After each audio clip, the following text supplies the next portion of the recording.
Good afternoon. I'm honored today to be joined by my South Bay counterpart, Santa Clara County Counsel, and Ravel, joining us, as well as Terry Stewart, my Chief Deputy. Before I ask Ann to speak, I just want to take a couple of moments to discuss the California Supreme Court's decision to take up the legal challenges to Proposition 8 in an order that was issued today. As many of you know, the day after Election Day, San Francisco was joined by Santa Clara County, the City of Los Angeles, in filing public sector litigation to invalidate Proposition 8. And at the time, we pledged an aggressive effort to enlist other jurisdictions to support our effort. And 2 weeks later, I am proud to report that we now stand shoulder to shoulder with the counties of Alameda, Los Angeles, Marin, Santa Cruz, and San Mateo counties, along with the cities of Oakland, Fremont, Laguna Beach, and most notably today, the city of San Diego. And I can promise that there will be more to come.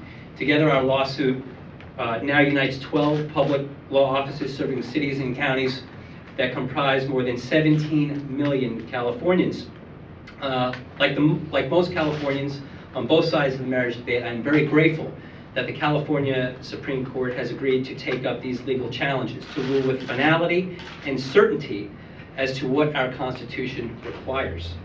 No matter what the ultimate outcome, I would appeal to all sides to respect our judiciary for fulfilling its constitutional role as to what is constitutional under our law.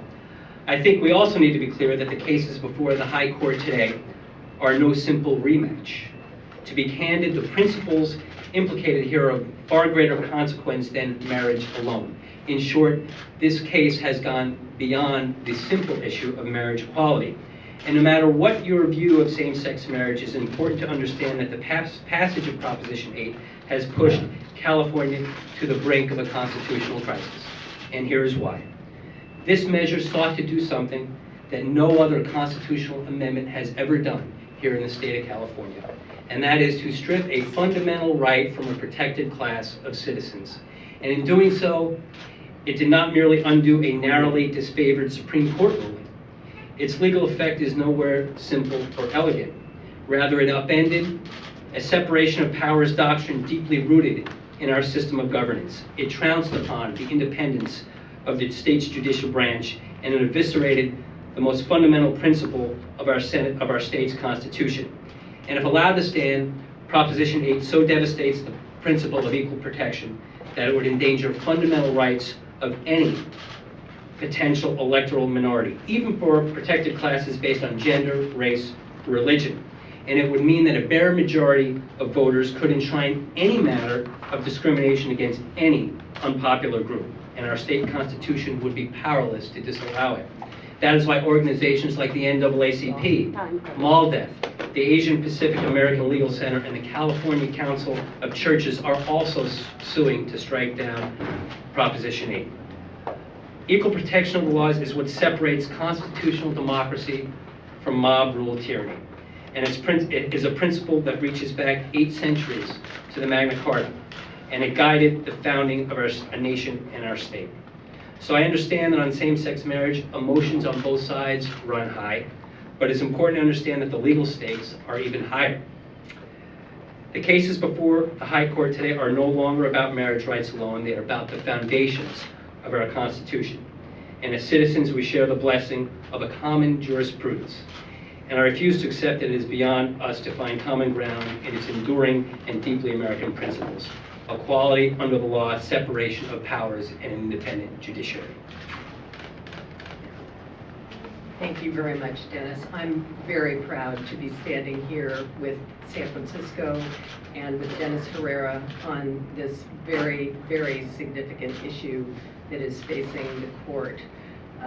They're going to decide a question that goes, as Dennis said, to the very foundation of our democracy, and that will also impact every city and county in this state. The court has held previously that all couples have to be treated equally when it comes to the important institution of marriage. A majority of voters can't undercut the court's role in protecting minorities in our society. our county, speaking Santa Clara County, and I imagine also speaking for all the other cities and counties who've signed on and will sign on to this litigation, we have to have certainty in the issuance of our marriage licenses that the equal protection rights of all our citizens are protected, and that's why we joined today. Thank you. Okay, with that, take any questions? Yeah. Okay, so they said they'll start listening to these appeals, which means what from here? What does that entail for you, and when does it happen? Well, the court's order is actually fairly detailed, and it sets out a whole briefing schedule as to when various briefs are to be submitted, and also sets out the specific issues that the Supreme Court wants briefing on. So they issued that order today, and it sets out a whole briefing schedule that goes up through January of 2009. I know that some of you